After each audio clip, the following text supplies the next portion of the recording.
talk in a roundabout way, I guess. Of course, we are in the thick of the baseball season. Many fans in our area, of course, head over to Comerica Park to watch the Tigers.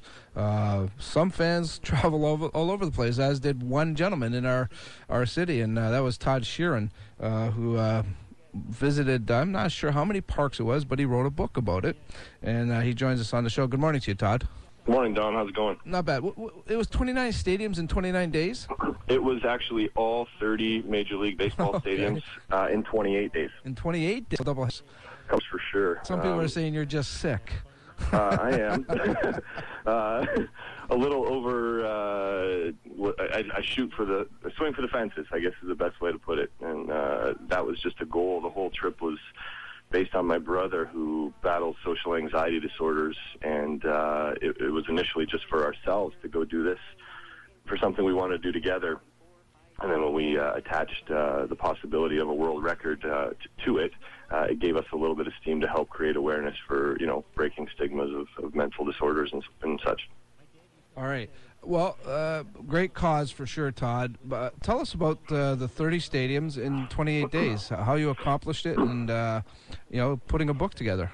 Well, the trip itself, like I said, it was based on my brother's, mental illness, and Zach Greinke was the inspiration for that.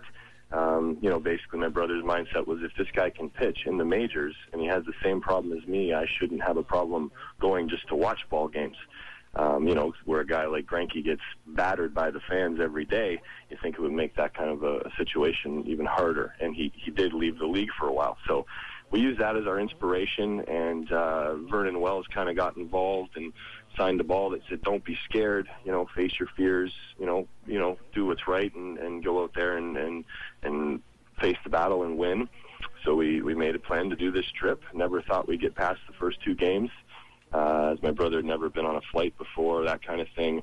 Never been to about 99% of the cities we went to, but we got to take in every ballpark.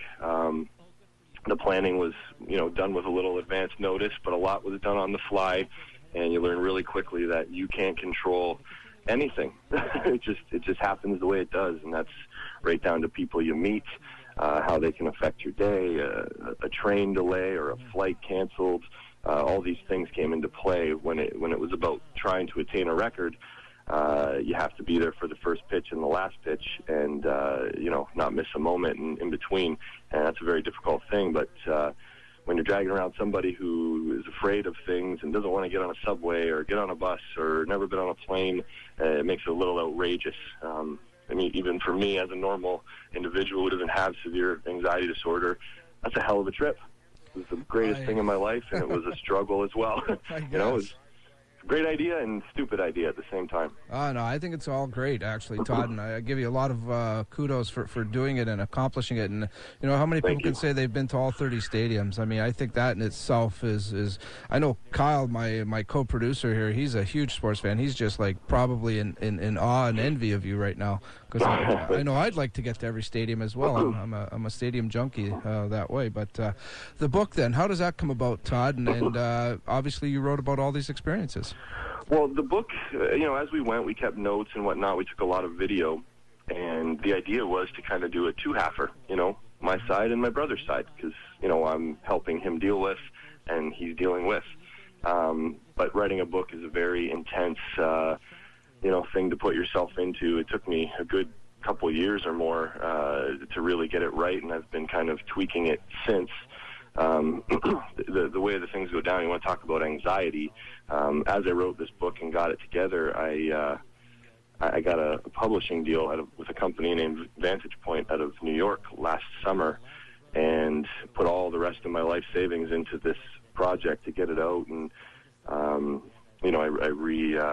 rededicated it to my father, who had just passed away, et cetera, and then a couple weeks before Christmas, the 65-year-old publishing company out of Manhattan decided to shut its doors, and I lost everything. Every penny, every ounce of steam I had, my heart hurt. It was crushing. So if you want to talk about anxiety, I feel like I've got it since then. So the biggest struggle of this whole project has been sucking it up and getting it together again and being able to get it and make it available on Amazon and some other avenues such as that to kind of continue the awareness, which is the priority. But, I feel my whole goal in life is just to inspire other people. And I hope that's what I'm doing when I continue to do this work with this book. All right. So now the book is on Amazon. Yep. What's the title again exactly, Todd? The title is Major League Anxiety. Major League Anxiety. Todd Shearon's the author. Yep. Again, go to Amazon.com, or is it .ca, Todd? It's actually on all avenues, just Amazon worldwide, basically. Okay. You can also go visit the website, MajorLeagueAnxiety.com. You can visit Major League Anxiety on Facebook, of course, and there's lots to be posted now that the book's out, photos, stories, interviews, videos, etc. And you can also follow us on Twitter at ML Anxiety. So ML Anxiety. All right, great stuff. And obviously, if you're a sports junkie, this is the kind of book you want to read for sure, and then get the lowdown on a lot of different behind-the-scenes things. Good luck with this, Todd. How are the sales going right now? Pretty good? Or? They've been out for a week, and I got to say, I know mid-20s doesn't sound like a lot, but a week, that's not bad. When you get them out there and get that going, it's definitely, I've been very pleased, and it made me feel better about all the effort and, the tears I've cried, which, the blood, sweat, and tears are actually real, and it helps motivate. So I'm just going to keep riding that wave and doing the best I can to share my story and help and encourage others to face their fears. All right. Well, certainly you should be commended for this, Todd, and I'm sure you've inspired some people here this morning, and it's a great story. I'm very happy for you, and as always, it's always a pleasure to talk to you. So good luck with it, Todd, and hopefully it'll sell very well for you. Thank you very much. All right. Todd Shearon, a local author, Baseball Anxiety. Pretty interesting. 30 stadiums, though, in 28 days. Not even